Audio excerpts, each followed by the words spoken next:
Efectivamente, planteamos una proposición no de ley que pretende dar cumplimiento a esa sentencia de 178 de 8 de noviembre del año pasado en materia de subvenciones en el ámbito social.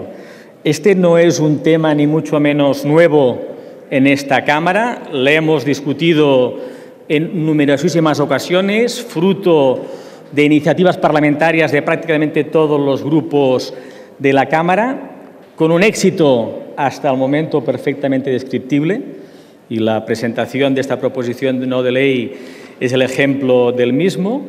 En esta ocasión no nos centramos en aquello que es más emblemático en la invasión competencial del Estado, que es en lo que hace referencia a la gestión del 0,7 del IRPF, de las subvenciones vinculadas al 0,7 del IRPF, sino a una sentencia del Tribunal Constitucional que, por otro lado, recoge la doctrina del Tribunal desde el año 1992, que aborda específicamente el conjunto de subvenciones que el Estado otorga en el ámbito de lo social, en el ámbito de una competencia exclusiva que tienen las comunidades autónomas en materia de asistencia social. Y esta cuestión, señorías, debatida hoy después de la masiva manifestación que se celebró en Barcelona el pasado martes, con motivo de la Diada Nacional de Cataluña, es esta discusión, la discusión de fondo que plantea esta iniciativa, es la expresión del por qué hoy en Cataluña son tantos los catalanes que plantean la independencia como solución al conflicto entre Cataluña y España. Porque, señorías, en esta materia en concreto, en la discusión sobre la gestión del 0,7, desde Cataluña se ha actuado, y en la gestión de las subvenciones del ámbito de lo social, en Cataluña se ha actuado desde una enorme lealtad. Esta demanda no es una demanda que planteamos los grupos parlamentarios catalanes o los diputados elegidos en Cataluña. Esta demanda, la demanda de gestionar los recursos asignados a las políticas sociales a través de subvenciones, es una demanda que plantea el conjunto de la sociedad civil organizada de Cataluña. Y que incluso lo plantean aquellas entidades presentes en Cataluña que son de ámbito estatal. No es una cuestión que confronten frente las entidades de ámbito catalán frente a las entidades de ámbito estatal.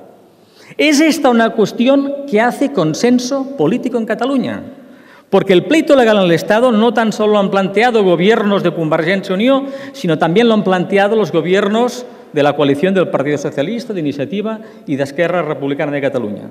E incluso en el Parlamento de Cataluña los portavoces del Grupo Parlamentario Popular no niegan la mayor. Es la necesidad de una gestión autonómica del mismo, y a las enmiendas que el Grupo Parlamentario Popular ha presentado.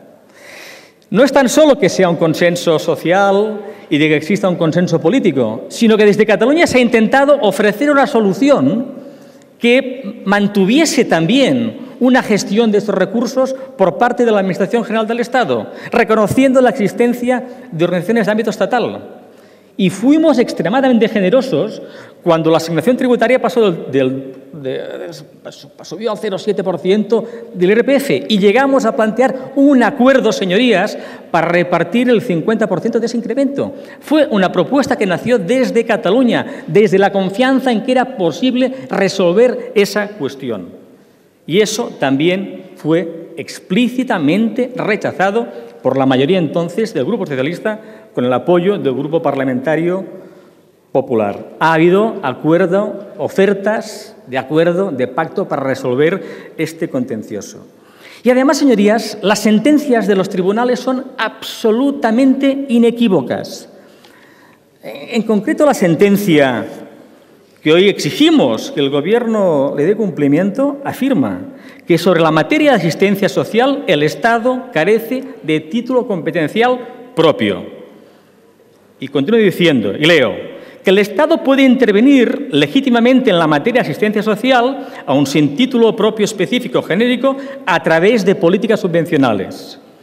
Y continúa, esta posibilidad de intervención queda sometida a límites, y afirma, como límite para poder ejercer la capacidad de gasto del Estado en una materia de competencia exclusiva de las comunidades autónomas, que los fondos subvencionales han de integrarse como un recurso que nutre la hacienda autonómica, de manera que la asignación de fondos quede realizada, a ser posible, en los mismos presupuestos generales del Estado. Señorías, esa es la doctrina del Tribunal desde el año 1992 y que gobiernos de izquierda y de derecha han incumplido sistemáticamente, que han sido llevados a los tribunales de manera sistemática por el Gobierno de la Generalitat, ganando siempre los pleitos ante el Tribunal Constitucional o ante el Tribunal Supremo, que daba la razón al Gobierno de la Generalitat basándose en esa argumentación del Tribunal Constitucional, y unas mayorías u otras han negado dar respuesta a la voluntad política expresada en el Parlamento de Cataluña, a la voluntad política expresada por la mayoría de los diputados catalanes en la Cámara, a la determinación de los máximos órganos jurisdiccionales del Estado español. Las mayorías políticas de un signo u otro han hecho caso omiso. Señorías, no se extrañen que luego en las calles de Barcelona los ciudadanos planteen lo que planteen, porque en el fondo, si son incapaces de resolver una cuestión en el conjunto del gasto público español, si me permiten, tan menor, porque estamos hablando de gestionar cerca de 200 millones de euros. En el conjunto del gasto público español eso representa una cantidad absolutamente obviable, ¿no? Y no somos capaces de ponernos de acuerdo con eso, sabiendo que las leyes determinan que estamos amparados por la legislación. Señorías, hoy con esta votación queremos expresar eso. Cumplan con aquella Constitución que hoy afirman defender, cuando desde Cataluña se les plantean determinadas exigencias y demandas. Y la forma más simple que tienen de cumplir con las sentencias del Tribunal Constitucional es que en los presupuestos generales del Estado consignen esas partidas tal como les mandata el Tribunal Constitucional. Nos ampara la razón política y legal. Ustedes no pueden continuar incumpliendo en esta materia las sentencias del Tribunal Constitucional. Nada más y muchas gracias.